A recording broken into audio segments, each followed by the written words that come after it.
Hi, this is Bob Wells here, and welcome to Undercurrent Stories. This is the show where we hear about people's interests and uncover some fascinating stories at the same time.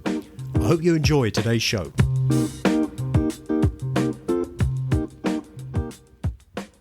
Hello and welcome to Undercurrent Stories. In today's show, I'm joined by Cate Gregory. Cate spent over 20 years as a marketing professional in the corporate world and now works as a coach, helping individuals reach their true potential through her company Attain. As well as coaching people to develop their careers, set up their own business, and many other desired outcomes, she also helps individuals think through and plan for their life after retirement. Hello and welcome to the show, Cate. Hello, lovely to be here. Yeah, it's great to have you on. Thanks ever so much for coming on this beautiful winter day. Yes, just a little bit parky out there, as they say, but yeah, it looks lovely. It is, yeah. So yeah, we're going to talk about retirement, which is something that's pretty close to my heart because I, in quotes, retired at the end of September last year. So I'm really looking forward to this one. But before we talk about that, can you just tell us a bit about your life's journey and how you decided to become involved in coaching, please, Cate? It really goes back to my career in the corporate world. The company I worked for was kind enough to send 14 people a year on a course that they called the Effective Leader. It was great. It was based in Italy, which was lovely. It had some beautiful wine. Very nice. But, we also explored two things happened during that time that really changed the direction of my life, I guess. The first thing was that we looked at our sort of personal professional purpose. So I'm not sure if you're aware of Simon Sinek's Why. I have heard of Simon Sinek, yes. Yeah, so he uses that in a sort of business professional way. But this is about actually your personal purpose at work. And I realised that although I enjoyed the marketing and things like that, it was actually helping my teams to sort of flourish and grow that I really enjoyed. And that's on the back of a lifelong journey for me of learning. I've always read a lot of books and been fascinated about learning about things. I was the little kid that's asked why when I was 2, and I haven't stopped, and I'm considerably older than that now. And were they business books, Cate, or general topics? Everything, absolutely everything. So even from a young age, I started on sort of personal efficiency, time management and things like that. And then when I had children, it was all about motherhood, which is interesting because there were 2 books that contradicted each other. Oh, right. And this was before the age of the internet, so you couldn't check out which was right. So it explains a lot. And then I sort of decided that actually that's what I wanted to do. And the other thing that happened was that we were taught to coach and observed coaching. And in the evening, over a glass of wine with the tutor, I said to her, I loved that coaching. I really enjoyed it. I'd love to do that, all the time. And she said, oh, yeah, you're really good. If you're ever interested, I take a cohort every year through the Institute of Leadership and Management training. Let me know. So I thought about it over the Christmas and decided to invest in myself. So I trained over that year. And then I squashed my full-time job into 4 days a week, built the coaching business up alongside that. And then in May 2021, jumped ship, and I've never looked back. Absolutely enjoying it. It's brilliant. And that was, I guess, in the middle of COVID. Yeah, I managed to sort of start a business in the pandemic. And in a way for coaching, it was really great for me because when you train to be a coach, you practice and you have people that you practice with. And during that time, even before the pandemic, I'd done a lot of it virtually. Yes. When the pandemic kicked off, a lot of coaches in the coaching world were saying, well, you can't do it. You can't do it unless you do it face to face. It just doesn't work. And I said, well, I've been doing okay. So I think I had an advantage over some of them because I was perfectly comfortable with doing it over Zoom or Teams.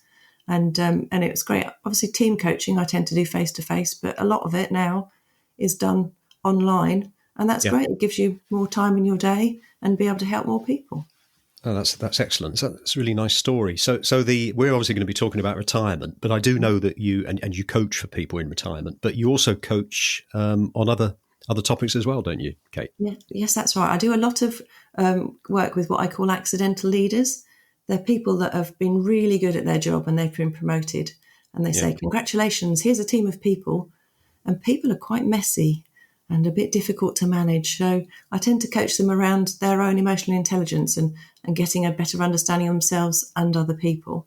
I do a lot of that. And I also work with teams, often senior leadership teams, helping them through team coaching and a sort of program of team coaching to be able to get the most out of their team and actually move the organisation on through that sort of team coaching.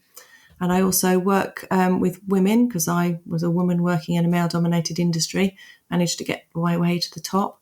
So I've also worked with women leaders, women coaches, women founding their own business, and women in their personal lives. So quite a variety of people. But with a common theme of helping develop people. Yes, that's it. So we're going to talk about retirement. Well, how do you define retirement, Cate? It's very interesting because it used to be defined as sort of the end. This, you put your slippers on, sit down and wait. But I see it now as a sort of a start of the next chapter in your life, and it's quite an exciting start. You're looking at sort of new plot in your life, new characters, fresh scenery, endless possibilities, and I'm hoping the opportunity to live sort of happily ever after. Yeah. It's a great opportunity to sort of reevaluate, refocus and refresh sort of all aspects of your life. Looking at time, because you quite often find in retirement you've got more time. And so it's how you're going to use it, looking at your values and basically just enjoying the world, redirecting your energy, maybe learning some new skills. I think it's a really exciting time in people's lives. And with your business, Attain, do you coach people coming up to retirement or people who are already at retirement? Both, really. So we've got some people that it's quite interesting. You tend to go through a bit of a journey when you're thinking about retirement. So you sort of have that quite excited. Maybe you've got a spreadsheet with a countdown to it because it's brilliant. It's going to be completely different. And then it actually happens. And then you have that sort of honeymoon period. And then after you've had the honeymoon period, it's a bit like, oh, was this it then? Yeah. Oh, okay. I don't know what to do now. So it's that sort of next stage. So we have people that come to us who have retired, and then we work with them. And we've got people who are looking forward to it and that early planning and want to make sure they get the most out of it. And then we've got people who are just retired. So I've got a friend who retired in December, so I'm working with her. So it's that, I don't know what to do now. I've got all this time. Yeah. It's an interesting one, isn't it? Because, I mean, I've spoken to quite a few people who, and I think my father was one of these when he was alive, God bless him, but he would say, I didn't know how I had time for work with all the stuff I'm doing. And that's the other thing. And there's also a bit, in coaching generally at work, having boundaries and things like that is quite important, because a lot of other people will fill your time if you're not careful. So actually having boundaries and deciding how you want to use your time consciously can actually help to make a better retirement. Yeah. It's interesting. You're obviously mentioning the word coach there. What's the difference between, for any listeners that probably want a bit of clarification, what's the difference between a coach and a teacher, Cate? I actually think there's a bit of a continuum. So you've got on one side, you've got a teacher or a trainer, and that's somebody who's sort of giving somebody either a theory or knowledge that they're going to use later on to apply it later. In the middle, you've got a mentor, and that's quite often somebody who's lived through that experience and been in those shoes, and they're sharing the solution with the other person based on their experience. But with coaching, it's more about helping the person find their own solution. It works magically. I mean, obviously, I'm in love with coaching, but it works so well because actually, if I told you what you needed to do and it didn't work and it got tough, which most things do, you think, oh, Cate told me to do that. It's a load of rubbish, not going to do it. So I guess you're sort of guiding people and getting them to, you're drawing out things from people so they realise and they can actually do it for themselves. Is that right? That's really, as a coach, you believe that the other person has within them everything they need. You're just teasing it out of them. And it's great because it builds skills for the future. I have quite a few of my clients that say, after we've been working with each other for a while, so-and-so happened. And I thought, what would Cate say to me now? Actually, she'd say, have you thought about this? Well, what question would she ask me? So it's great. It actually builds them up. And unfortunately, as a business model, it's a bit pants because you work with somebody, they get to be self-sufficient and then they disappear. But it's good because they then... You've done your job. Yeah, exactly. Yeah. No, that sounds really good. And it's a really good accolade for somebody to actually say, what would Cate ask in this particular place? So there's self-coaching. Yes, exactly. Yeah. And obviously you had a very successful corporate career. What sort of, how has that experience helped you become a coach, would you say? I think it's been really invaluable because I trained as a coach, having had these sort of senior leadership and exec experiences, having been in the corporate world. And that's that's given me a lot of experience of being in teams as well, good teams and some more questionable teams. So I've seen the good, the bad and the ugly. So that gives me an idea around that. And also a lot of the organisations I've worked from small startup businesses right up to large corporates. And it's the complexity in the systems in large corporates, which are quite often matrix organisations where there's a lot going on, and actually having that understanding, I think, gives me an extra understanding of what my clients may be going through. And also I've got commercial knowledge. The role I did before was a commercial role. The sort of head of marketing, those sort of roles meant I had to have a commercial understanding of what a business needed to do, an organisation needed to do to survive and to carry on. It's not just about box ticking, it's about actually having the sort of commercial knowledge and quite a lot of cases making enough money to still be there next year.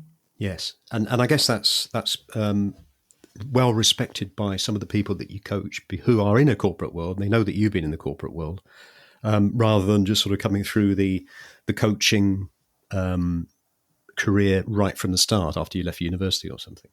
Yes, and it's lovely that when I first started my business, those people that knew me with my old marketing hat on actually trusted me to be able to run programs for them and to do coaching, and really appreciated what I did. And it was a great compliment, I guess, to see that I could be seen in a different light, and the fact that previous experience added something to my coaching. Yeah.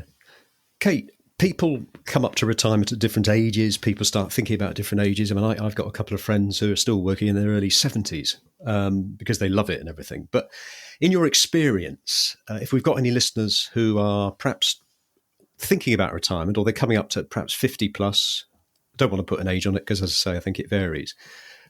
What would you say the top 5 things are that are most important to think about?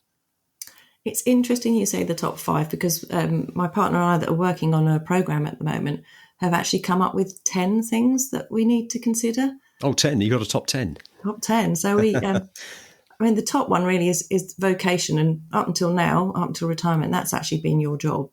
But in the future, it might be something you might, like you say, your friends in their 70s who don't want to retire. You might have a sort of non-exec position that you want to do. You might want to volunteer or do something else.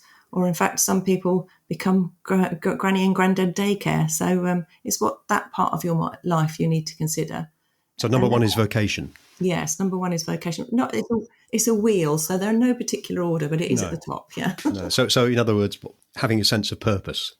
Yes, and that's really important. That's where a lot of people struggle in retirement is having lost that sense of purpose and also the sense of contribution that they had before, and that's what their work gave them. And during the coaching, we look at a model called the Human Givens model, which actually talks about various things that your previous career gave you. Some of them might have been a sense of community, being part of a team, a sense of achievement for having achieved the objectives I'm sure you've been set.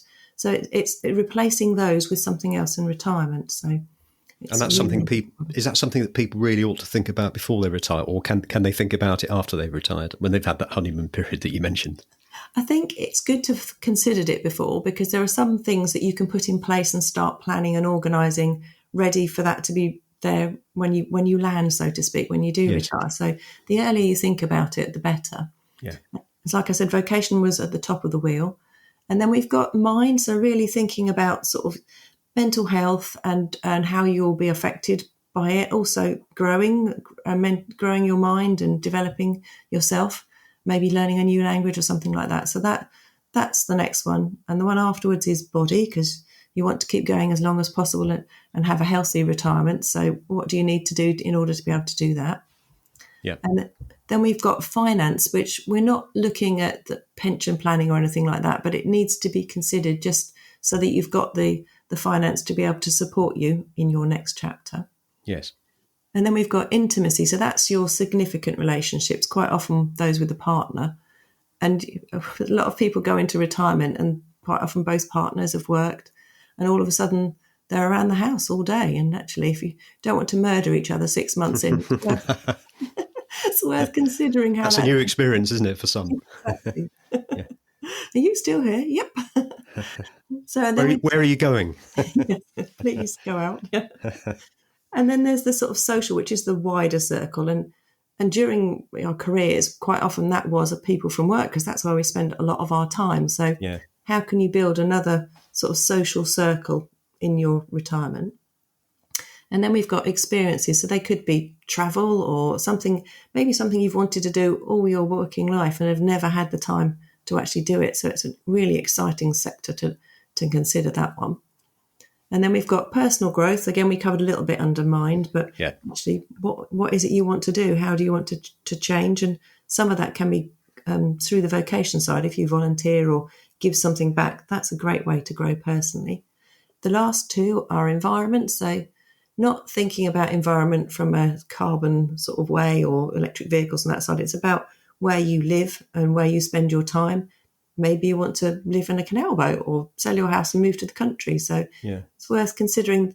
Those sort of things can be the sort of things that planning in advance. That's an interesting one, actually, Kate, because I know a few people who I've spoken to down the local pub who currently living in a village 10 miles away from a hospital, but they want to actually get nearer the hospital because they're sort of future-proofing their or a doctor's surgery, they're future-proofing their future, basically, for their health.